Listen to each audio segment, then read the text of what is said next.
Buenas, buenas, buenas. I'm Vanessa, the host of Chicklet, a podcast to empower women to decenter men. Each episode, I'll unlock the power of stories by exploring popular chicklet themes and use them as starting points for insightful conversations. So today's book, actually, I have it in hardcover, Set Boundaries, Find Peace, by Nedra Glover Tawwab. Nedra is kind of guiding you to reclaim yourself, and obviously that's like the point of this podcast, is to encourage women to explore themselves and what it is that they want from life, from their partners, from their work, from their friends. If you're a mother, like how you want to show up in that way. And so I love this entire book. It's definitely informational. There are so many exercises throughout the book. There's a self-assessment quiz, which I took, and I'm going to talk about my results in a second. There are direct examples of what not to do and what to do. So I found that super helpful because, we can talk about how we need to set boundaries and we need to communicate, but if you don't have experience in that, like you don't really know what that looks like. But in this book, she literally explicitly tells you, say these words, don't say these words. So I obviously really appreciated that. There are sentence starters for several different situations. And so she'll start the sentence and then you fill it in the way that best suits you and what you want. So it's like every single way to deliver information. We've talked about Bloom's taxonomy before. Obviously, everyone knows that I was a teacher. So it's like there's several different ways to deliver information. And one of the most basic one is like recall. So it's like definitions and just basic like regurgitating what something is. In the book, she starts with that, with like, what's the definition of a boundary? And then you start going up to being like, well, now let's talk about it in yourself, self-reflect, do some analyzing, and then start doing some applying, every single way to receive information, examples. It's just super comprehensive, I think is what I'm trying to get at. Whatever works for you, it's in the book. She also has a workbook, which I kind of regret not getting and not making part of this episode. Throughout the book, she talks about trauma, new relationships, long-term relationships, kids, holidays, work, co-parents, entrepreneurs, social media, burnout, money. Like it's literally like every single aspect of life and any point of life that you're in, whether you're like 15 or 80, no matter what's going on, she talks about it in the book. So again, it's super relatable. Like even if one chapter doesn't relate to you, someone that's in that situation, right? And I think it really helps you like build empathy for people as well. It's like, even though this chapter does not pertain to me, it's like, well, Susie is going through this, and it really helps you just broaden your horizon. So read this book. And in the next episode, I'm going to have Dr. Cassandra Dunbar from the podcast Be Well Sis. She's going to be on the podcast and we're going to talk about all amazing things that have to do with Cassandra and setting boundaries, finding peace, and podcasting and all that fun stuff. So make sure to tune into that episode. But let's get started with lo bueno. So on page 4 of the book, she says she meets so many people, especially women, who give and give so much only to feel exhausted and even depressed as a result. That's why I chose this book, because it's so common. I see it in almost every single one of my friends, every single one of my colleagues, everyone that I interact with. It's like you give so much of yourself and it's with good intention and you lose yourself in the meantime, and that we can't do that. We have to stop ourselves from doing that. And the way that we stop ourselves from doing that is by having these boundaries. So the definition of a boundary and its purpose. So boundaries are expectations and needs that help you feel safe and comfortable in your relationships. Learning when to say no and when to say yes is also an essential part of feeling comfortable when interacting with others. Saying no to something makes it so that you can say yes to your own emotional, physical, and mental well-being. That has helped me tremendously when it comes to boundaries. And I think that's a really good way to determine if you're creating a boundary or if you're punishing someone. Like, what is the purpose of your boundary? Is it to hurt someone? Is it like, oh, you canceled last week, so my boundary is that I'm unavailable this week? Because that's not a boundary. That's you punishing someone. And so that's, again, not what a boundary is. A boundary is you saying no to something, because if you say yes to it, it would go against yourself. And so to me, that's like what boundaries are. It's like saying yes to yourself. I have to say no to these obligations or the Latina organization that I'm on the board of, or this mini part-time job, or my friends, or my family. I have to say no to you at this moment in time because I need to say yes to my goal. I need to say yes to myself and what I want. Whatever that looks like for you, I think it's a really good way to determine like what's your goal here with your boundaries. There are 3 types of boundaries at least mentioned in this book. There are porous boundaries, so that means that they're very weak boundaries and poorly expressed, and maybe they're harmful. So that's really important to know because porous can look like just people pleasing. Yep, I can do it. Yeah, definitely. I can do it. I literally just saw this girl on Instagram talking about how she has all these commitments and it's really hard for them to do it and she just wished people supported her more. Girl, you're the one that said yes to all these things. You have to say no to stuff. You gotta say no to the things that you can't say yes to. Because then when you say yes to these things and you ignore yourself, you ignore your boundaries, you ignore what you can and can't do, and you prioritize other people, it's soul crushing. You fail yourself, you show yourself that you're not trustworthy, you show yourself that you are not prioritizing yourself. So if you're showing yourself that, how is your partner gonna do that? How is your coworker gonna do that? If you're showing everyone, if you show specifically at work, right? If you show people, oh, Vanessa, she can do everything. I can ask her to do things. It doesn't matter. She'll say yes to everything. No shit, they're gonna ask you. Duh. Like you have to show people and you have to show yourself that you prioritize yourself and your mental well-being, because if not, no one else will. So it's really important that we acknowledge and explore what our boundaries are because everyone's look very different. So that's porous, right? Just yes, yes, yes, yes, yes. I'll do everything, self-sacrifice, self-abandoning, ignoring yourself, right? Then on the other side of the spectrum, you have rigid. So that is building walls to keep others out as a way to keep yourself safe. So that's like cutting people off, not having difficult conversations, having like silly rules that other people aren't aware of. And like I think a lot of times I'm calling myself out here. Where is this hair?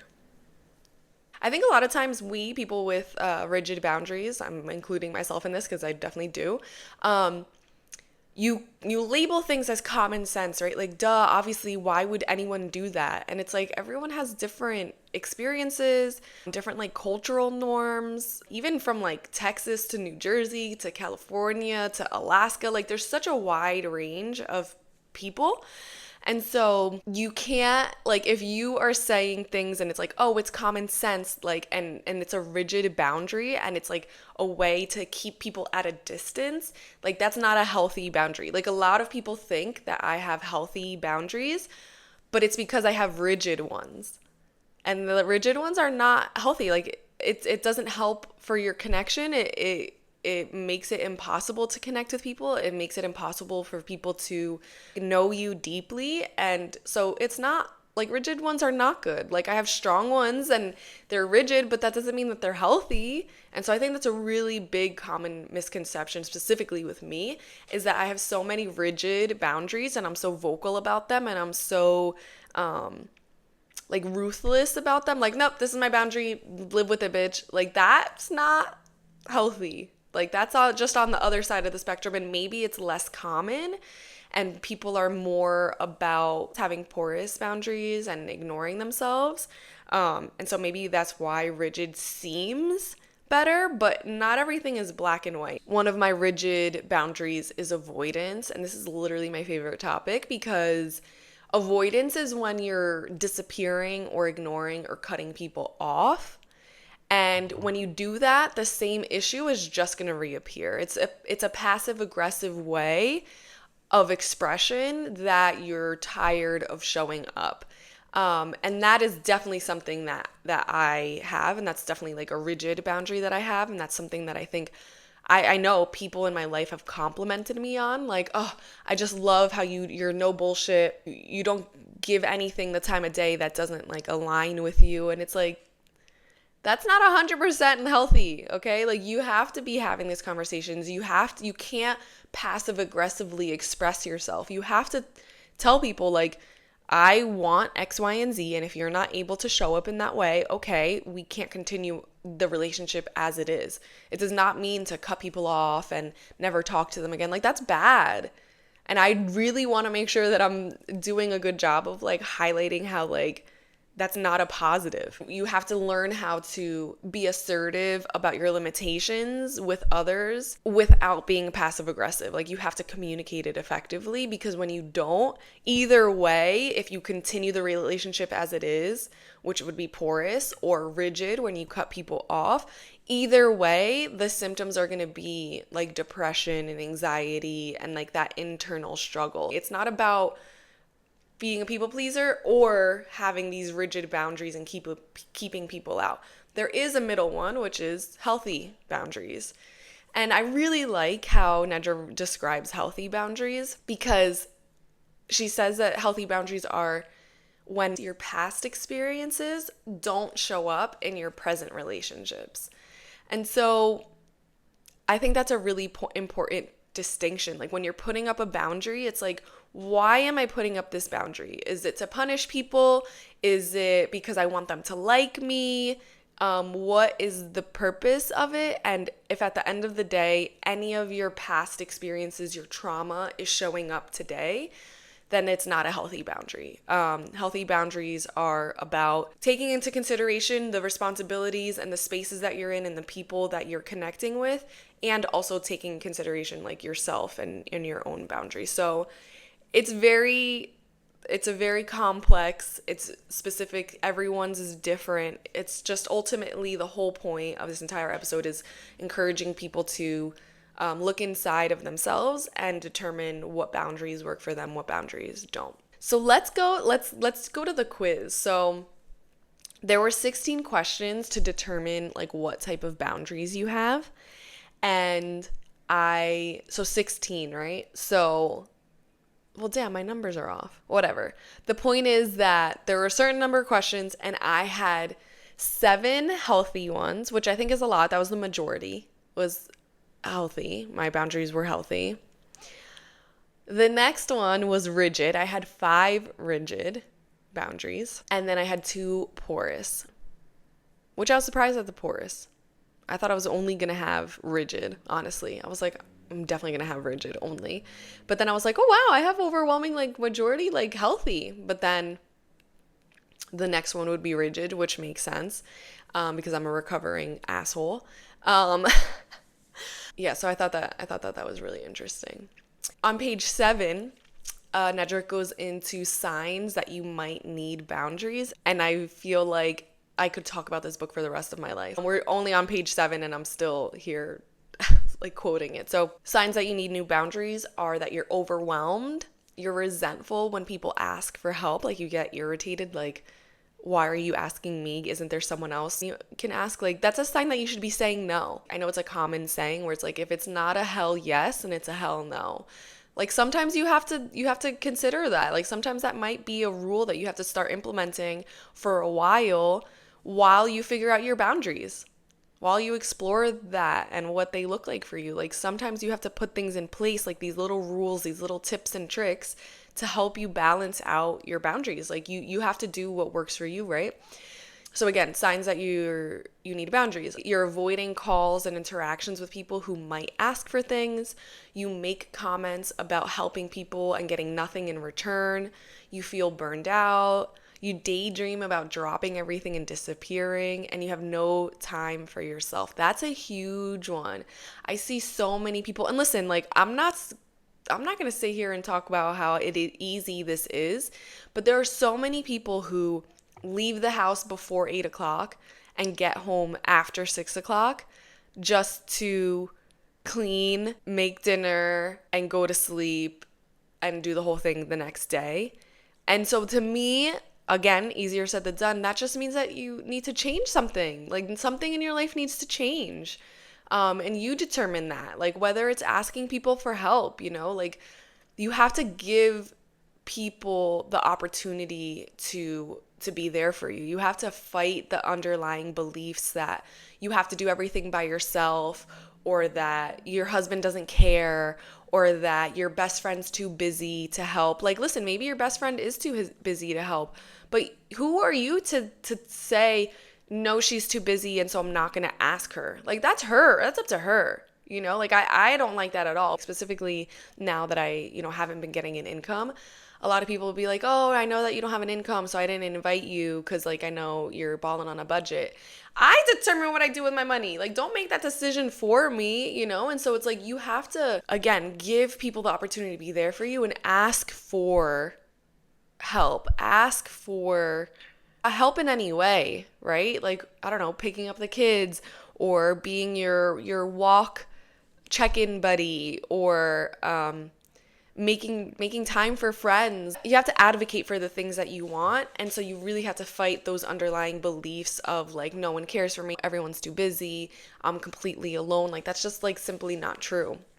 It just means that you have to make changes to not only your thinking patterns, but, like, your actual habits and maybe the people that you're interacting with as well. So there are two parts to setting boundaries. There's communication and action.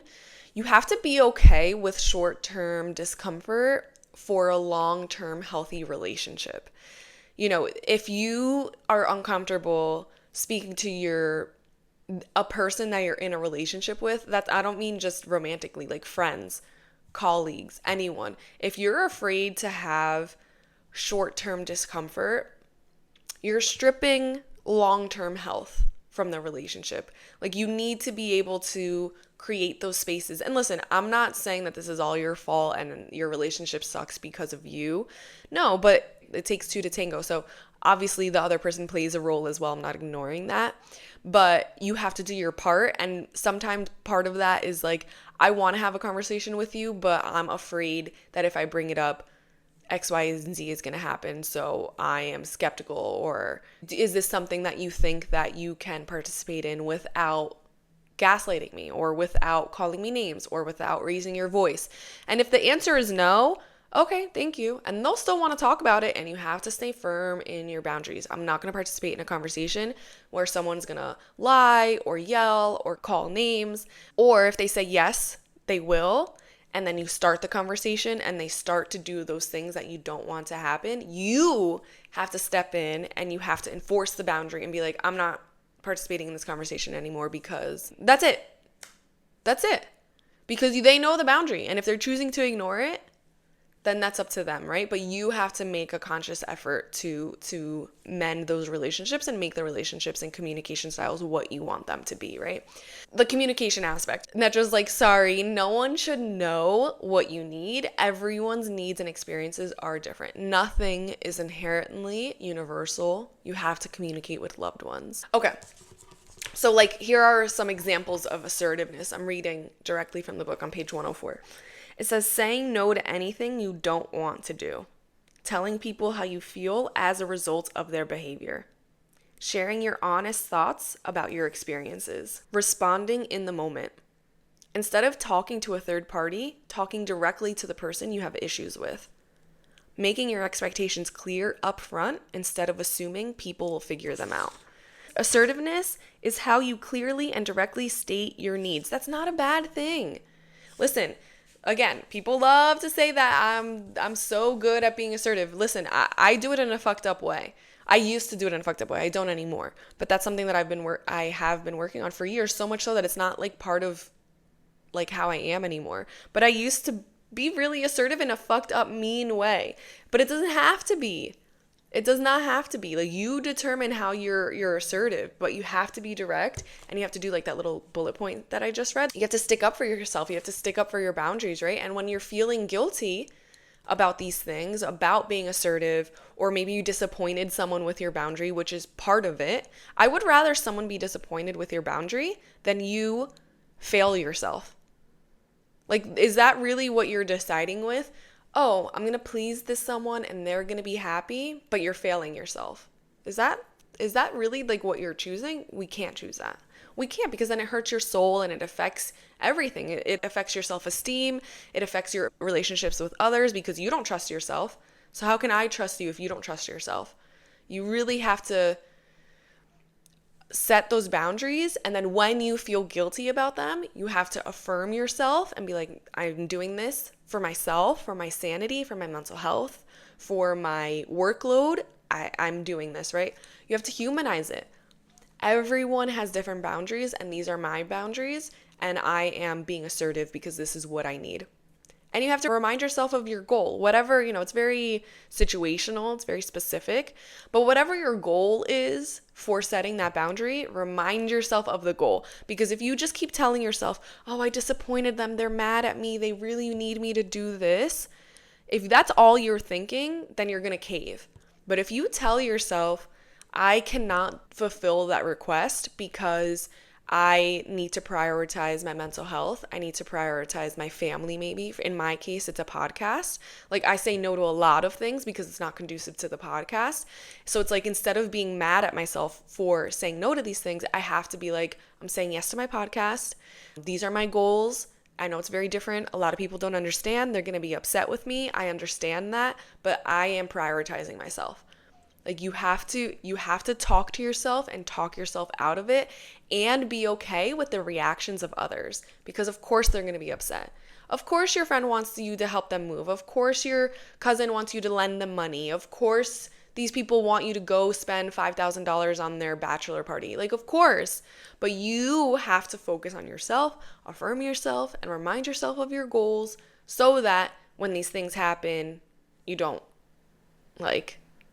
feel like shit and then back down, right? You have to uphold what you communicated even when the other person does not. It's not a one-time conversation. You have to enforce it regularly until it becomes a norm. And listen, for me, and Nedra even says this at some point in the book too, it's like, if you're trying to change the dynamic of the relationship, you're trying to change the way you communicate, you're trying to shift the norms, and it's not working, at some point you have to decide if this is a relationship that you want to continue.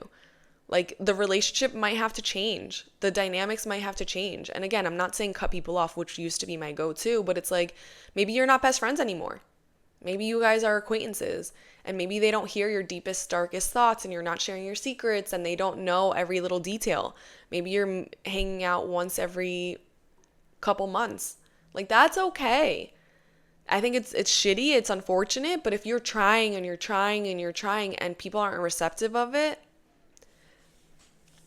you only have one life, you can't beat a dead horse. You can't force, you can only bring a horse to water, you can't force him to drink or whatever. Like, it's your life, and you have to take control of it, and you have to participate in relationships that make you happy and make you feel safe. Yeah, you have to advocate for that. You have to do that, which, I mean, there's so much to fucking do, right? Like, you have to save money, you have to eat healthy, you have to get married, you have to have kids, you have to buy a house. Like, I know, I get it. But these things are only going to positively affect your life. That's why I'm highlighting them, right? I also really appreciate that in the book, Nedra talked about 6 different types of boundaries, like different categories. There's physical boundary, sexual boundaries, intellectual boundaries, emotional boundaries, material boundaries, and time boundaries.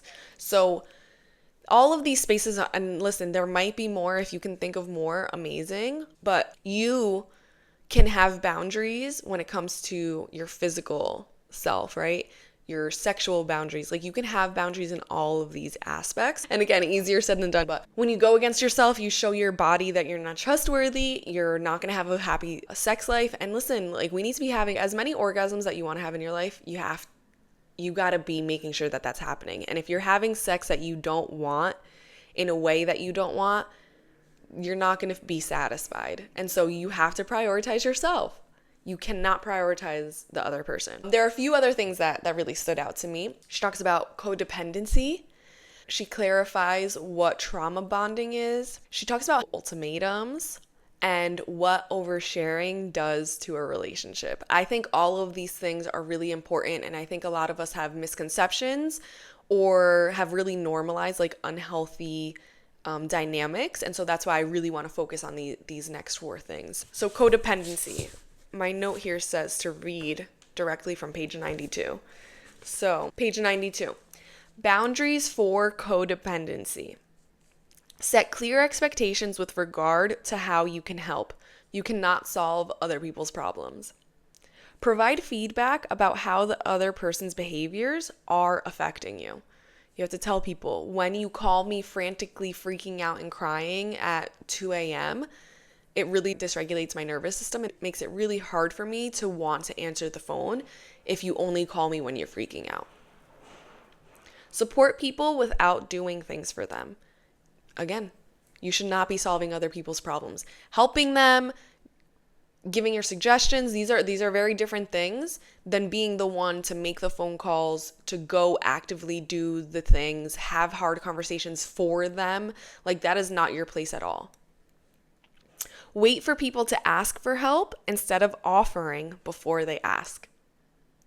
Honor your commitment to yourself about you will and will not tolerate in relationships.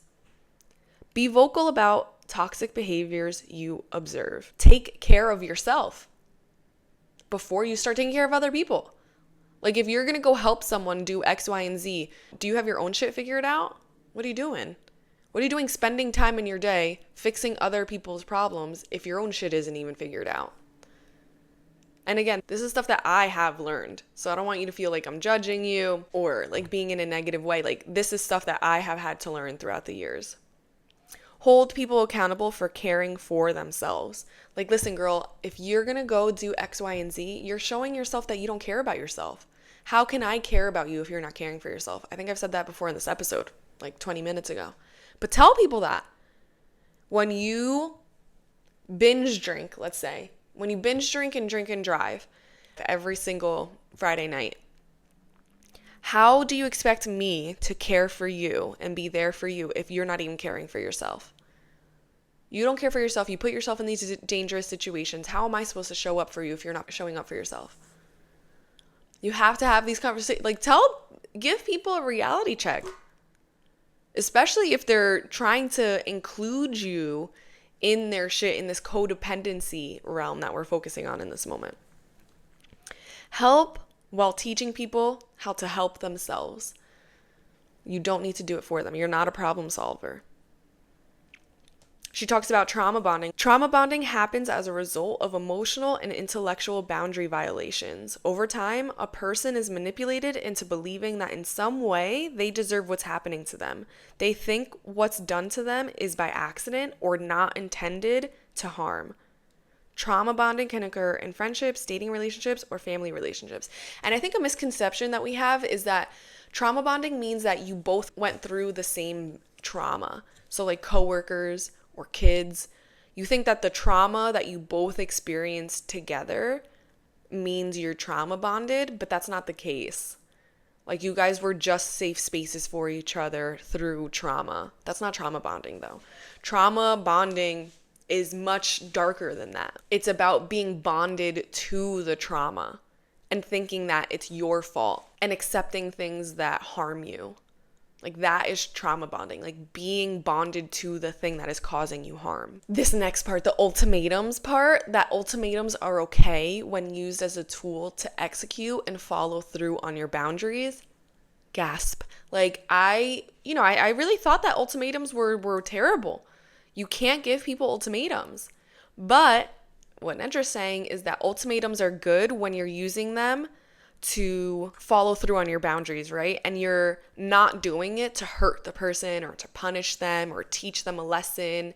Like, the ultimatums are good when it's to protect yourself and make yourself happy. So here are some examples of healthy ones. I'll give you one. If you aren't ready to leave by 7 o'clock, I will take a taxi there without you. Not punishing them. You just don't want to be late. You take pride in being places on time. So if someone is going to make you late and make you go against your values, you are able to do what you need to do to go get there. Call the Uber, walk, whatever it is that you want to do. But you're not going to let that person's behavior stop you from showing up in the way that you want. This is unhealthy ultimatums. We need to have kids or else. If you go out with your friends, I'm not talking to you for the rest of the week. You hear the difference?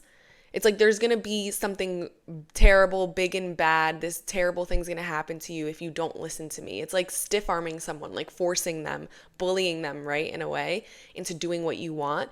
But like that's not the healthy use of ultimatums. So there is a healthy way to do it. And I think that I do that.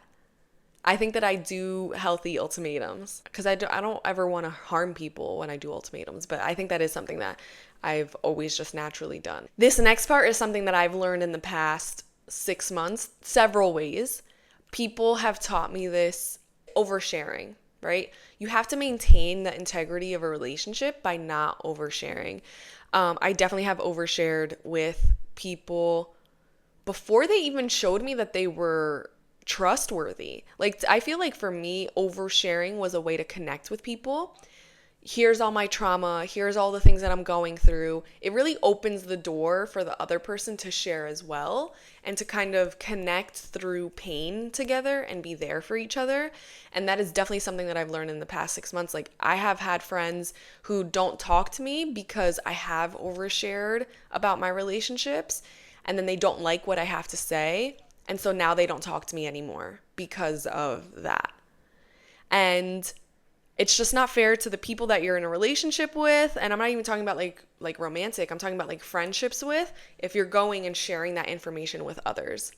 And like I've learned that with other people too. Like other people, I don't like their significant others. I don't like their siblings. I don't like their other friends. And it just adds to this like turmoil that you have with these people in your friend's life. Like that doesn't need to be the case. You can be there for people, you can hear people and support them, but you don't need to overshare. And I really like that part of like maintaining the integrity of your relationships by not oversharing. I've had to learn throughout the years to really not overshare. I think that I really value that in other people too. Like if you overshare, it bothers me. I want you to be happy and fulfilled and safe. And so if you tell me all these things that these people are doing to you, and then you're going to continue to allow it because they're your best friends, they're your boyfriend, they're your family. They're not my best friend, they're not my boyfriend, they're not my family. So I'm going to be pissed as your friend. And so it creates this like tension where it doesn't need to be. So I really appreciated that as well. How to identify relationship agreements and norms and what's acceptable within your relationship. I thought this was really good because I think this is part of the book where it's for like long-term relationships. It's like, there's a lot of things that are unsaid that it's just like unspoken. It's just like a norm and a dynamic of the relationship that no one really talked about or agreed upon. It's just like naturally occurring. And I'm not talking shit about that. I think it's naturally occurring, like that happens. But just because it's naturally occurring, like you can have a conversation and you can change it. Whether it's money, how you spend your time, how your partner shows up at home, work-life balance. Like there's so many different things, right?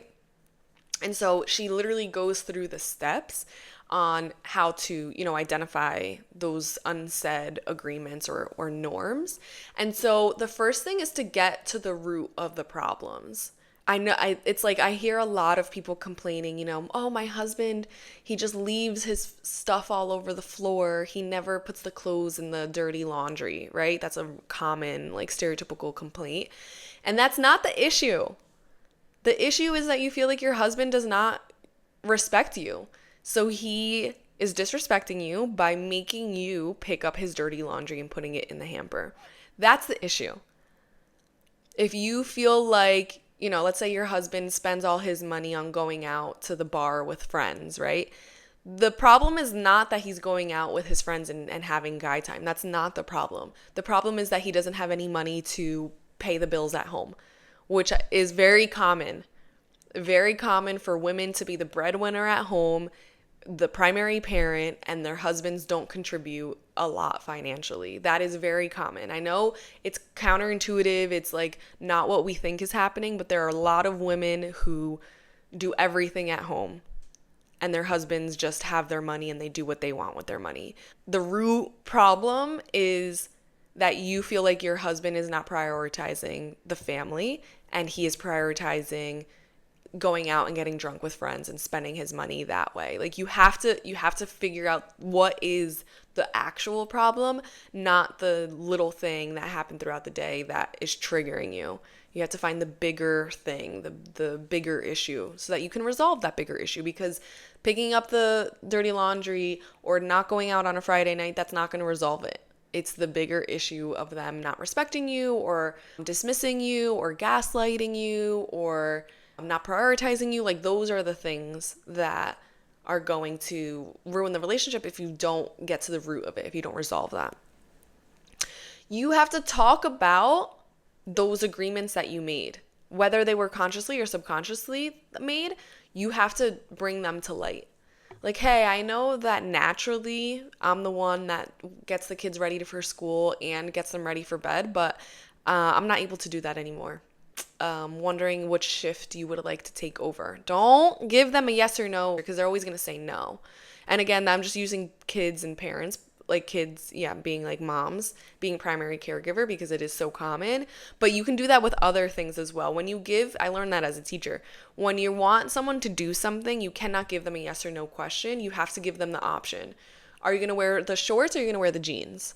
It's not, oh, are you going to put pants on? Because no, the answer is no. Are you going to put sandals on or are you going to put sneakers on? Which ones? Because if you say, are you going to put shoes on, they're going to say no, right? What day can you watch the kids so that I can go out with my friends? Friday or Saturday? Which day works for you? Because again, if you say, can you watch the kids, they're going to say no.